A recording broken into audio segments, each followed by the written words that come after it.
I have a sex addiction. Every night I hear my cousin Lily and her boyfriend Marcus having sex. It's making my addiction worse. Gradually, I started fantasizing about Marcus touching me, until one time when I went back to Lily's hometown with her, the train was shaking violently. Marcus accidentally ended up on top of me. On New Year's Eve, Lily invited me to go back to her hometown with her. When we got to the station, I found out her boyfriend was coming along too to meet her parents. My mouth fell open slightly. Her boyfriend was 6'3", and his muscular physique was hard to miss. When he saw me, he looked me up and down too. The gray shorts he wore showed an obvious change in certain areas. He greeted me, but his eyes were glued to my cleavage. I've always developed early, and today I was wearing a V-neck shirt. The line on my chest was like a bottomless valley. I was also wearing a short skirt. One slight bend and you could see everything underneath. He stood behind me and I could feel his burning gaze. It hit me later. With his height, he probably saw everything. I instinctively tugged at my shirt and skirt, my face burning red. He casually looked away and offered to go buy some snacks for the trip. Watching him walk away, I couldn't help teasing Lily. I heard personal trainers are amazing in bed. Is that true? Lily smiled mysteriously. Her face flushed. Of course it's true. Every time he leaves me with sore legs and an aching back. He's as thick as my arm down there. I gasped. Oh my god. That must feel incredible, right? If I could experience it just once. I couldn't help looking in her boyfriend's direction.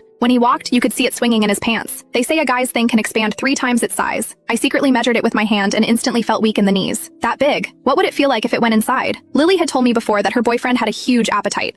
At least 6 or 7 times a day. No wonder Lily always looked so glowing whenever I saw her. She was clearly being well taken care of. While I was lost in thought, Lily leaned over and winked at me. You're still a virgin, right? Wanna try it? My breathing quickened. I bit my lip, feeling guilty. Lily, stop teasing me. When I looked up, I caught Marcus's eyes flashing with interest when he heard Lily say I was a virgin. Finally, we got on the train. Lily had bought tickets for a sleeper car. There were only the 3 of us in this compartment, with a curtain at the entrance for privacy. She and Marcus were lying on the bunk across from me. Lily was on her phone, leaning against him while his hands roamed freely over her chest. Watching made my face flush and my heart race. I could only awkwardly scroll through my phone, but my eyes kept drifting back to them. Lily was wearing a tight purple dress today that showed off her perfect figure. 10 minutes passed, and I'd already seen Marcus slip his hand between Lily's legs several times. When his fingers came out, they were wet and sticky. Lily's face was flushed as she whispered coyly, "Claire's still here." It was evening now, and most people on the train were asleep. The conductor had dimmed the lights to their lowest setting, and Lily actually straddled Marcus's waist and started making out with him. I licked my lips, my imagination running wild. Before I knew it, I'd fallen asleep. I don't know how long I slept before Lily's voice woke me. I opened my eyes. For some reason, the lights in the car were back on. Lily winked at me playfully. "Claire, are you hungry?